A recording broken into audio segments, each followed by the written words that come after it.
Remove keloid scars with rubber bands. YouTube tutorials are helpful for a lot of things. Keloid scar removal with rubber bands probably isn't one of them.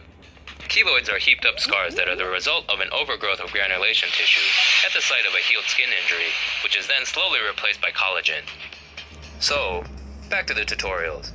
Basically, all you need is a scar, a rubber band, and ideally, a lower than average IQ. The idea is that you cut off the blood supply to the scar, which eventually turns black and falls off. The only drawback is that it hurts like hell, and can cause further disfigurement and possible unintended necrosis. But unintended necrosis is the best kind of dead tissue. Sayonara flu. The Japanese Health Ministry has approved a groundbreaking new drug that can get rid of the flu in just one day. When the influenza virus enters the body, it hijacks the cells to make copies of itself, which then burst forth and infect other cells.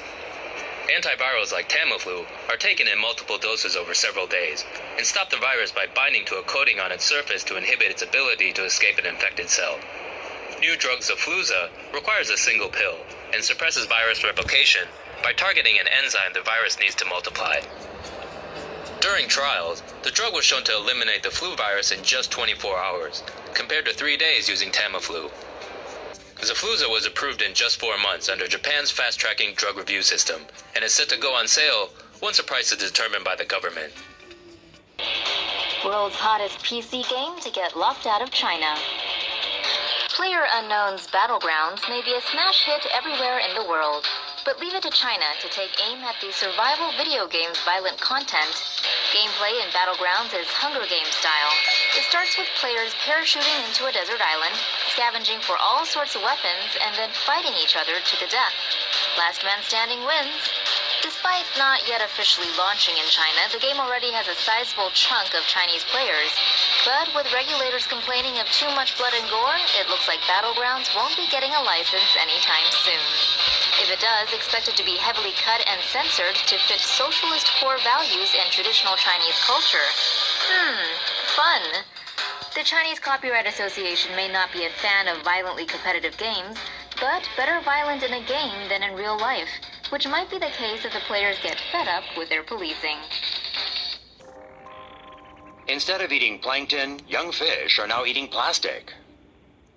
About 8 million tons of plastic are leaked into the ocean annually, and its impact on the fragile underwater ecosystem has scientists worried.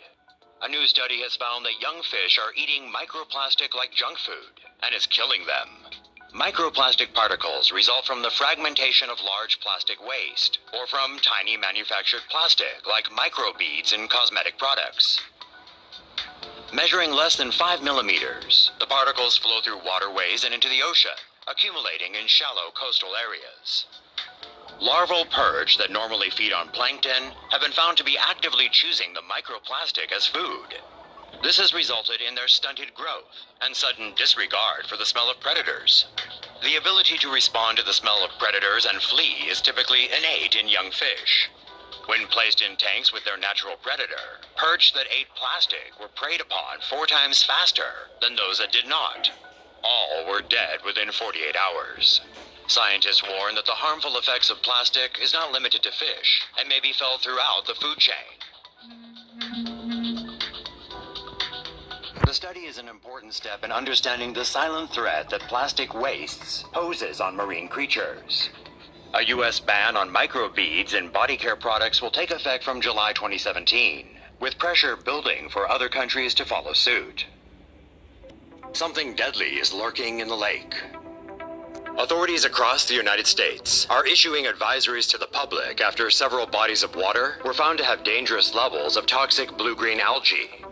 Blue-green algae, or cyanobacteria, can be found in any body of water where warm temperatures and excessive phosphorus and nitrogen may cause it to reproduce explosively, creating blooms. Most blooms are harmless, but certain cyanobacteria species can produce toxins capable of damaging the nervous system and the liver. Those swimming or ingesting water with algal blooms have been known to experience skin irritation, nausea, vomiting, and diarrhea. Children and small animals are especially at risk of being harmed by the bacteria. Their smaller body size means they can be affected by a smaller amount of toxins compared to a full-sized adult. As a result, the public has been cautioned to avoid any contact with contaminated waters. Well, at least there's always the pool. There's plastic in your water. A new study shows plastic has not only been polluting the seas and oceans, but also most of the world's tap water. Scientists tested water samples from a dozen countries on 5 different continents and found that 83% contained microscopic plastic fibers.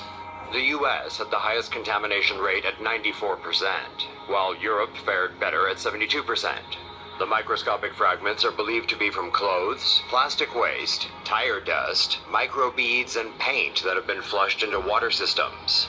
Synthetic fibers shed from clothes and carpets have also been known to contaminate the air and eventually make it into waterways. Microplastics have been known to contain toxic chemicals, which could be released into the body when ingested. Many studies have explored the impact of microscopic plastic particles on marine life, but none so far focused directly on human health. With the current state of Earth's plastic pollution, though, somebody had better get on it. Do not eat plastic.